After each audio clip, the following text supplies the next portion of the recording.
दोस्तों, किसी की कमी निकालना या किसी चीज़ में दोष निकालना, चाहे वो कोई व्यक्ति हो, चाहे कोई वस्तु हो, चाहे वो कोई संस्था हो, तो ये बहुत आसान होता है कि हम किसी पर भी दोष लगा देते हैं कि ये व्यक्ति ऐसा है, यहाँ पर ये काम होता है, यहाँ पर ये नहीं किया जाता।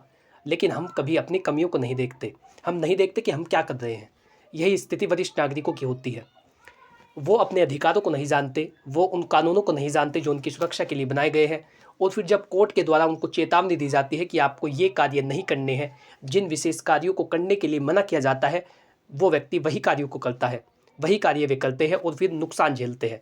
और फिर बाद में न्यायपालिका पर यह आरोप लगाते हैं कि उन्हें सिर्फ तारीखें मिलती हैं, उन्हें न्याय नहीं मिलता, उन्हें बार बार भटकना पड़ता है। तो आपको अपनी भी कुछ जिम्मेदारियां समझनी होगी। आपको समझना होगा कि जो कानून आपके लिए बनाए गए हैं वो किस तरीके के हैं, आपके क्या अधिकार है। और सुप्रीम कोर्ट ने वरिष्ठ नागरिकों को जो चेतावनी दी है, यदि आप उसका ख्याल रखेंगे तो आप अपने जीवन को बेहतर बना सकेंगे। विधि वार्ता के इस खास एपिसोड में आपका स्वागत है, जहाँ पर बात की जाती है आपके कानूनी अधिकारों की, जहाँ पर बात की जाती है कानूनी प्रावधानों की, जहाँ पर बात की जाती है उन कानूनी प्रावधानों की जो आपकी ज़िंदगी को पूरी तरीके से बदल सकते हैं। यदि आप चैनल पर पहली बार आए हैं तो आज ही सब्सक्राइब कर लें, ताकि इसी प्रकार की महत्वपूर्ण वीडियो, लीगल नॉलेज, विधिक परामर्श, आपके अधिकार, कानूनी जानकारियाँ, सरकारी योजनाओं के नोटिफिकेशंस, समाज के नए मुद्दे, आप उनसे क्या सीख सकते हैं, सारी जानकारियाँ बिल्कुल मुफ्त में आप तक पहुँच सके। यदि आप चाहते हैं इस विषय से संबंधित को पूछना तो आप कमेंट बॉक्स में लिख सकते हैं, बहुत ही जल्द उसका आपको उत्तर दिया जाएगा। यदि आप चाहते हैं अपने मामले पर व्यक्तिगत रूप से कोई सलाह लेना तो स्क्रीन पर आपको नंबर दिखाई दे रहा होगा, आप उस पर व्हाट्सअप कर सकते हैं। केवल व्हाट्सअप करें अपनी कानूनी समस्या का, बहुत ही जल्द और निःशुल्क आपकी मदद की जाएगी। आपको बताया जाएगा कि आपको आपके मामले में किस प्रकार से प्रभावी कानूनी रणनीति अपनानी है। चलिए बिना किसी देरी के वीडियो शुरू करते हैं। नमस्कार, मैं मिस्टर हरमन आपका अपने यूट्यूब चैनल विधि वार्ता में स्वागत करता हूं। दोस्तों, सुप्रीम कोर्ट ने हाल ही में वरिष्ठ नागरिकों को कुछ चेतावनी दी गई है। वैसे तो कानून बार बार ये बात करता है, वरिष्ठ नागरिकों के अधिकारों की रक्षा की जाती है, उन्हें वो बातें बताई जाती है जो उनके जीवन को बेहतर बना सके। उन्हें इसलिए चेतावनी दी जाती है कि वो कुछ काम को ना करें, कुछ कार्यों को ना करें कि उनका जीवन नर्क बन जाए। लेकिन वो लोग इन बातों का ध्यान नहीं रखते। और वैसे तो हिंदुस्तान का डीएनए है कि वो ज़रूरी जो चीज़ें हैं उनको नज़रअंदाज करता है, उनको स्किप कर देता है। जो आनंदमयी चीज़ें हैं या फिर जो आपको हंसाने के लिए होती है, आप उनको देखना पसंद करते हैं। तो हमेशा ध्यान रखें कि जो चीज़ें अभी आपको ज़रूरी नहीं लग रही है, तो ऐसा नहीं है कि वो आपकी काम की नहीं है। उन पर भी थोड़ा ध्यान रखिए और उन चीज़ों को भी देखते रहिए। बात करते हैं सबसे पहली चेतावनी की, जो एक बुजुर्ग व्यक्ति के लिए दी गई है। वो है झूठे रिश्तेदारों या दलालों के झांसे में आना। देखिए, आपको जितना जल्दी आप ये समझे कि हर एक व्यक्ति आपका भला नहीं चाहता है, उतना ही जल्दी आपके लिए बेहतर होगा। धोखेबाज लोग गलत कागज़ पर आपके साइन करा लेते हैं, आपके हस्ताक्षर करा लेते हैं, फिर आपको पता चलता है कि आपके बैंक का पैसा निकाल लिया गया या फिर आपकी प्रॉपर्टी किसी और के नाम पर ट्रांसफ़र हो गई है। और फिर जब आपको पता चलता है तब तक बहुत देर हो जाती है। तो हमेशा आपको ध्यान रखना है कि कभी भी किसी भी दस्तावेज पर साइन ना करें जब तक कि कोई विश्वास वाला व्यक्ति, जब तक कोई विश्वास पात्र व्यक्ति आपको ऐसा करने के लिए ना कहे।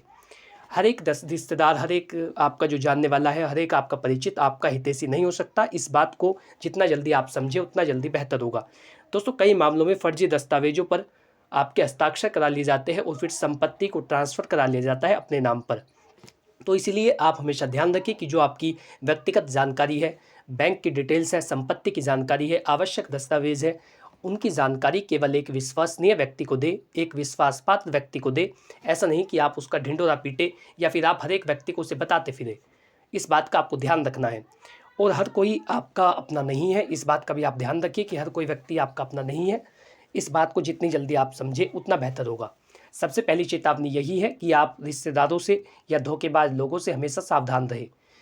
इसी के साथ आपको दूसरी चेतावनी ये दी गई है कि वसीयत ना बनाना या गलत वसीयत को बनाना आपके लिए घातक सिद्ध हो सकता है, या आपके बच्चों को, जो आपके असली उत्तराधिकारी है, उन तक आपकी संपत्ति नहीं पहुंच पाती यदि आप सही तरीके से वसीयत को नहीं लिखते हैं या सही तरीके से वसीयत को नहीं बनाते हैं।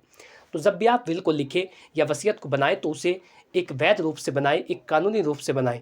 यदि आप वसीयत बनाना सीखना चाहते हैं तो उसके लिए अलग से एक वीडियो यूट्यूब पर अपलोड की गई है, वो मेरी वीडियो है, आप उसे देख सकते हैं। चैनल में जाकर आप उसे देख पाएंगे कि एक कानूनी रूप से वैध वसीयत किस प्रकार से बनाई जाए। आपको कहीं पर भी किसी वकील से मिलने की ज़रूरत नहीं है, ना ही आपको कोर्ट कचहरी के चक्कर काटने की आवश्यकता है। ना ही आपको उसे रजिस्टर्ड कराने की आवश्यकता है। आप घर बैठे एक वैध वसीयत बना सकते हैं, लेकिन जो कानूनी मान्यताएं उसमें उस वीडियो में आपको बताई गई है उनका आपको पालन करना होगा। घर बैठे बिल्कुल सादे कागज़ पर आप अपनी वसीयत को लिख सकते हैं। तो वसीयत, बिना वसीयत के आपकी संपत्ति में लड़ाई झगड़े बढ़ सकते हैं। संपत्ति विवाद आजकल इतने हैं, आपको पता होगा, कोर्ट कचहरी में संपत्ति के विवादों से रिलेटेड ढेरों केस पेंडिंग है। हज़ारों केस, हज़ारों फाइलें डेली लगी रहती हैं और वो लोग सालों से कोर्ट कचहरी के चक्कर काट रहे हैं। तो यदि आप नहीं चाहते कि आपकी प्रॉपर्टी को लेकर के कोई डिस्प्यूट हो, कोई विवाद हो, तो एक बेहतर वसीयत बनाना आपके लिए बहुत ज़रूरी है। अगर गलत वसीयत बनाई तो सारी संपत्ति आपकी खत्म हो सकती है और असली वारिस उस अधिकार से वंचित हो सकता है। यदि आप गलत वसीयत बना देते हैं या किसी के कहने में आकर के आप गलत वसीयत बना देंगे तो ये भी बहुत नुकसानदायक होगा और आपका जो असली वारिस है उस तक वो संपत्ति नहीं पहुंच पाएगी। तो हमेशा ध्यान रखिए, जब आप वसीयत को लिखें तो इस बात का ध्यान रखिए कि जो वसीयत बनाई जा रही है वो आपके असली वारिस तक पहुंचानी हो, या फिर जो आपकी अंतिम इच्छा है उसी के अनुरूप उस वसीयत को बनाया जाए। ऐसा नहीं कि आप किसी और के कहने में आकर के वसीयत को बना रहे हैं। इस बात का भी ध्यान रखिए।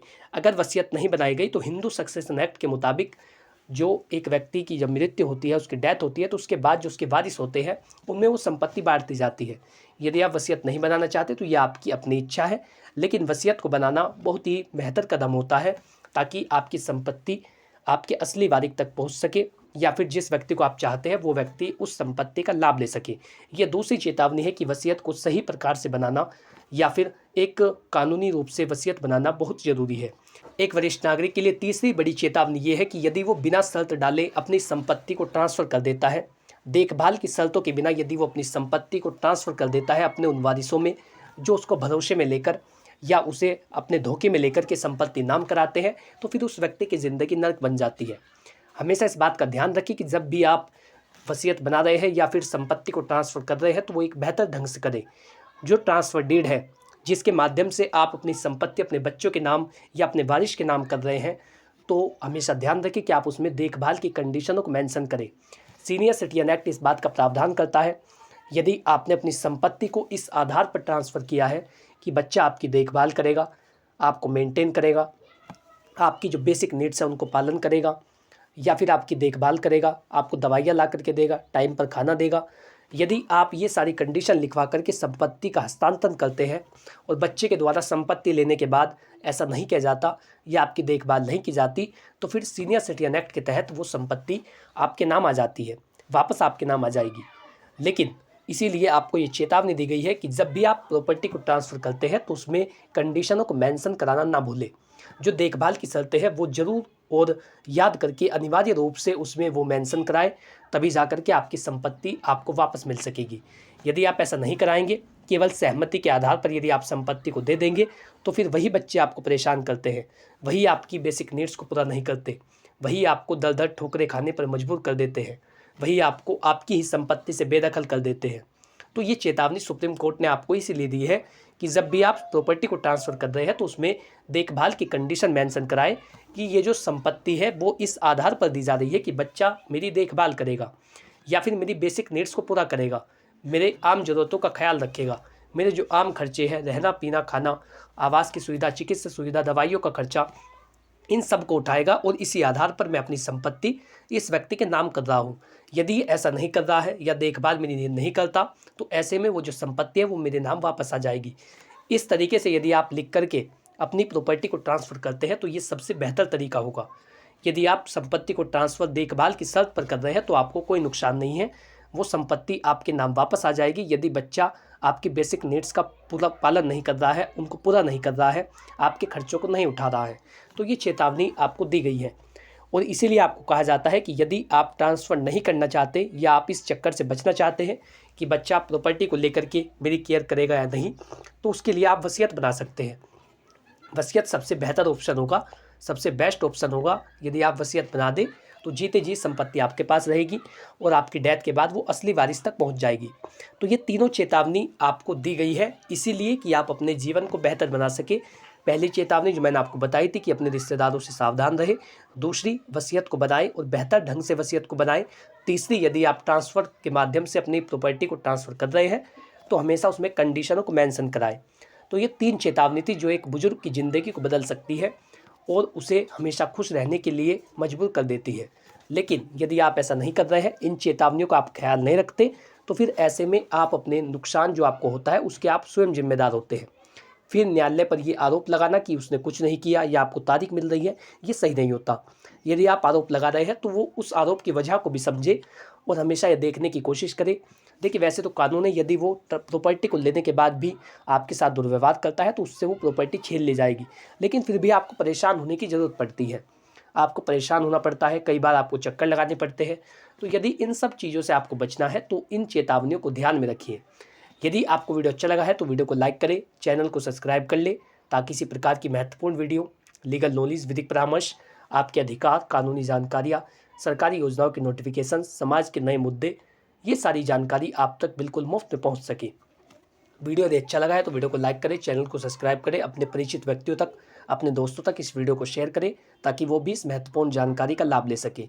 यदि आप चाहते हैं इस मुद्दे पर कोई जनरल गाइडेंस लेना, कुछ पूछना, तो उसके लिए आप कमेंट लिखिए। कमेंट में अपना सवाल विस्तार से पूछिए, आपको विस्तार से उत्तर दिया जाएगा। यदि आप चाहते हैं व्यक्तिगत रूप से कोई जनरल गाइडेंस लेना, तो उसके लिए स्क्रीन पर दिए गए नंबर पर व्हाट्सअप करें अपनी कानूनी समस्या का, बहुत ही जल्द आपको उसका भी उत्तर दिया जाएगा। Thanks for watching this video. अपना कीमती समय देने के लिए धन्यवाद।